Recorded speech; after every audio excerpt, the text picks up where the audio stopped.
You know, one area that the people of Niger State may not be too pleased with maybe the federal government would be in the area of power, and you also admitted to that, but you told the people, you know, to begin to adopt the usage of solar energy.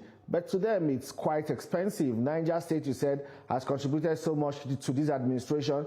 Your state your state is home to hydropower dams that supply power to almost all parts of the country. But the state itself is deprived. Electricity supply in Niger State is very poor, Your Excellency. What are you doing about this, and how are you assuring the people that, you know, beyond telling them to just go get solar energy? So we didn't just tell them to go get solar energy. We're saying there's a difference between generation and transmission. Generation has been concession to companies, and transmission, distribution, the same thing. Now, these are companies, private companies, who are out there to make money. So for people to start thinking that the government is going to give them electricity for free, that is a fallacy. It's not going to happen. Now, we have alternative ways. Niger State has an SPV called the N Solar. The Nine Solar has a mandate to deploy solar home solar system to all communities and families. Some will take lighting system and fan system. Some will take your fridge and freezer. Some will even take as much as your AC. And once you are exhausted and you don't pay, you will have it cut off automatically. If you want to recharge it, you will just dial your code and you pay for it. And people are already transitioning out of the very heavy tariff of AEDC and now back to the Nine Solar system.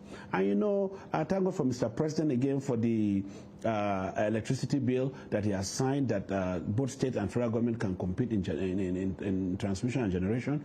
Niger State just signed $100 million with Islamic Development Bank to produce solar power, solar farm, where 100 megawatts of power is going to be produced. This is for the community. It won't happen overnight. So we're only preaching to people to understand that for you to have power, it is not a federal government thing. There are other alternatives. The private sector is in need, and you should also be part of it. So you can be able to, okay, now the artisanal workers, the barbers, the tailors are not crying foul that they don't need electricity, because with the home solar system, the clippers are rechargeable, the sewing machines are rechargeable, and they use solar to power it. And for crying out loud, these people are now doing very better because the tariff on payment of power has been taken off their neck.